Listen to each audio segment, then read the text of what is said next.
Peut-être qu'en ce moment, tu ne sais pas trop quoi faire de tes journées. Tu t'occupes 5 minutes, tu regardes ton téléphone, mais au final, tu t'ennuies assez vite. Et d'un seul coup, tu penses à ce paquet de gâteaux que tu as dans le placard. Alors tu te mets en route pour aller voir, mais tu réalises que t'as pas vraiment faim au final.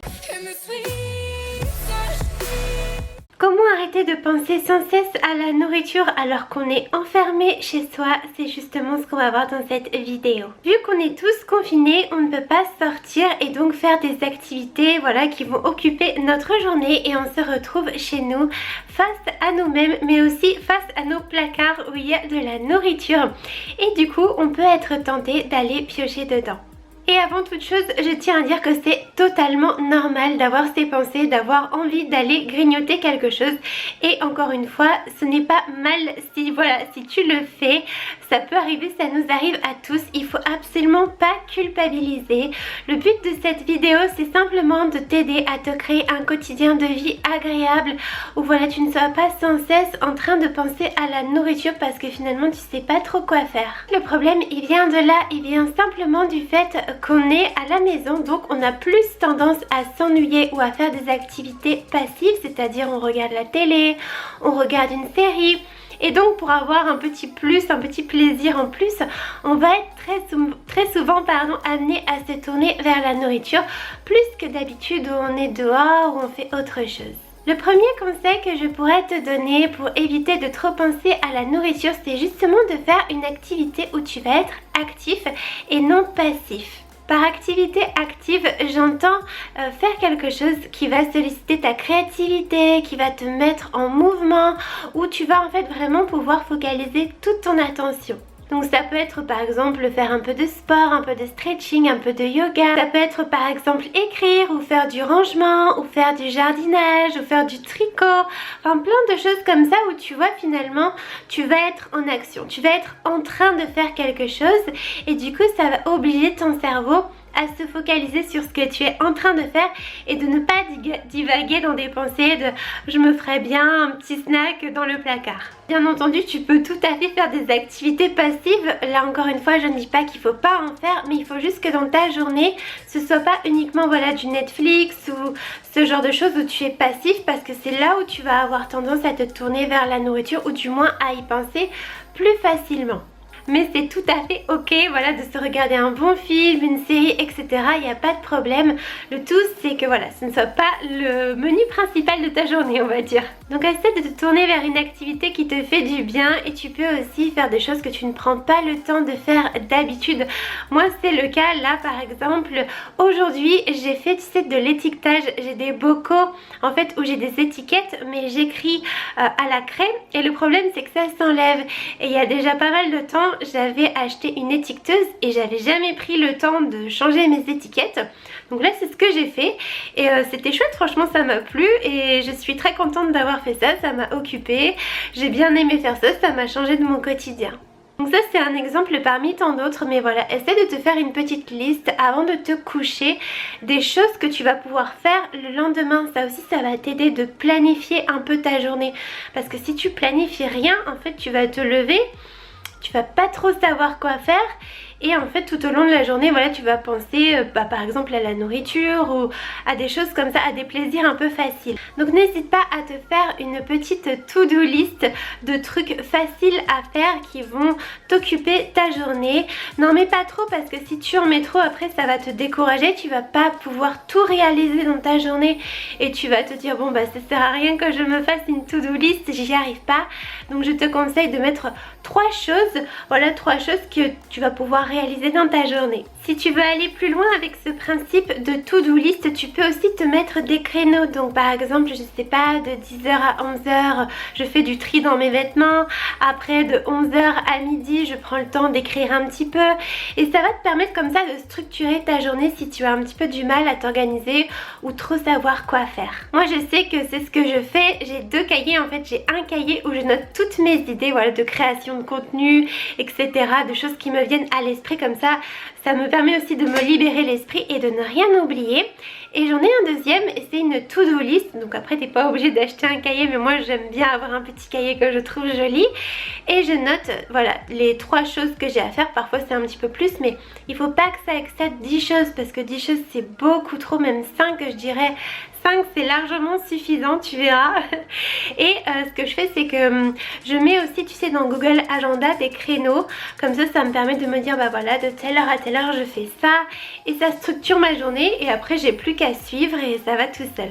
N'hésite pas à faire ça le soir avant d'aller te coucher. Déjà de 1 ça va te libérer l'esprit. Et en plus pour ta journée du lendemain tu seras mieux organisée. Quand tu fais quelque chose, n'hésite pas à te rappeler pourquoi tu le fais, à garder son pourquoi à l'esprit. Je trouve que c'est hyper puissant et ça va vraiment te motiver. Voilà, par exemple, pourquoi je trie mes vêtements, bah parce que j'ai envie, voilà, peut-être de donner des vêtements aussi. J'ai envie d'avoir une garde-robe plus épurée, plus minimaliste.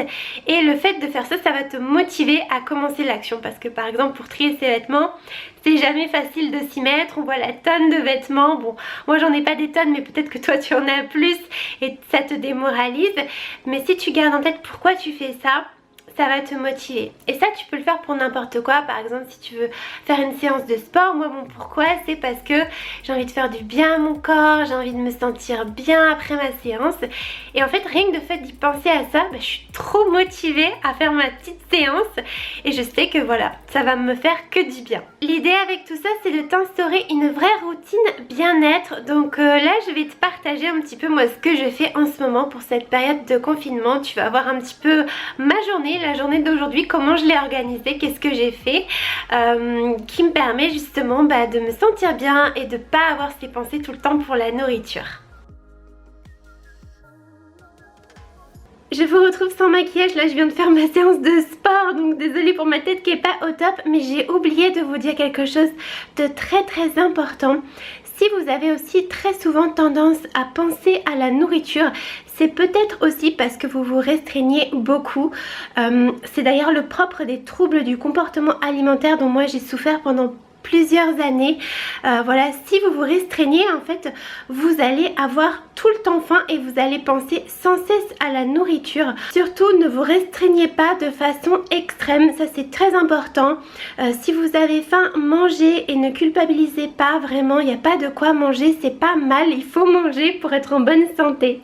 En fait, les personnes qui souffrent comme ça de troubles de comportement alimentaire, donc d'anorexie ou de boulimie, c'est justement ça le piège, c'est que en fait elles se restreignent et du coup, comme le corps a besoin de manger, il envoie des signaux qu'on ignore et finalement ça fait qu'on pense tout le temps à la nourriture du moment où on se lève jusqu'au coucher. Donc ça peut être un signe que par exemple tu souffres d'un trouble du comportement alimentaire si vraiment voilà tu te restreins beaucoup trop. Donc encore une fois, le message de cette vidéo c'est vraiment pas de t'inciter à moins manger ou voilà à te dire que penser à la nourriture c'est mal. Non, c'est vraiment pas mal, mais c'est juste essayer dans ce contexte qui est un petit peu différent de trouver de bonnes habitudes de vie.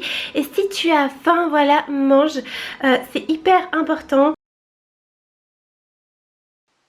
La première chose que je commence par faire tous les matins, c'est d'aérer mon appartement et d'admirer la jolie vue que j'ai depuis mon balcon.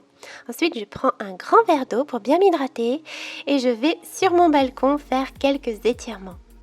Donc en général, je fais ça complètement au feeling. Le but, c'est simplement de me détendre, d'étirer mon corps et je fais ça pendant 10 minutes environ. Ensuite, pendant le confinement, j'ai fait une petite to-do list de choses que je voulais faire tous les jours. En général, je commence par travailler sur mes projets parce que c'est les choses qui me demandent le plus de concentration. En ce moment, j'aime bien aussi utiliser mon diffuseur d'huiles essentielles. Donc je mets simplement un peu d'eau, quelques gouttes d'huiles essentielles et c'est parti, je laisse le tout se diffuser dans mon appartement pendant que je travaille ou que je m'occupe. En ce moment, j'utilise un mélange de ces 3 huiles qui sont excellentes pour la respiration et le système immunitaire. Donc j'en mets quelques gouttes dans mon diffuseur. Et voilà, ça sent très bon et ça permet de mieux respirer. Et aujourd'hui, comme je t'en ai parlé tout à l'heure, j'ai pris le temps de refaire toutes mes étiquettes. Donc voilà, c'est une activité que j'avais pas pris le temps de faire avant. Donc ça m'a vraiment changé. Je prends aussi 15 minutes tous les jours pour lire un livre ou bien écouter des audiobooks. Bon là, on me voit pas beaucoup mais j'ai mon casque sur la tête. Et voilà, c'est à peu près tout. Si tu veux aller plus loin avec moi et que tu as envie de nourrir ton corps et ton esprit de bonnes choses, n'hésite pas à t'inscrire à ma newsletter La Lettre Verte. Juste en dessous, en fait, tu as un lien, il suffit de cliquer, d'entrer ton adresse email, c'est totalement gratuit. Et tous les jours, je t'envoie un petit mail pour prendre soin de toi, soin de ton corps et de ton esprit. Voilà, donc n'hésite pas à le faire. Merci d'avoir regardé cette vidéo, n'hésite pas à lui mettre un petit pouce bleu, à t'abonner à ma chaîne aussi, c'est hyper important si tu veux pas manquer les prochains contenus. Voilà, moi je t'embrasse très fort et je te dis à très bientôt.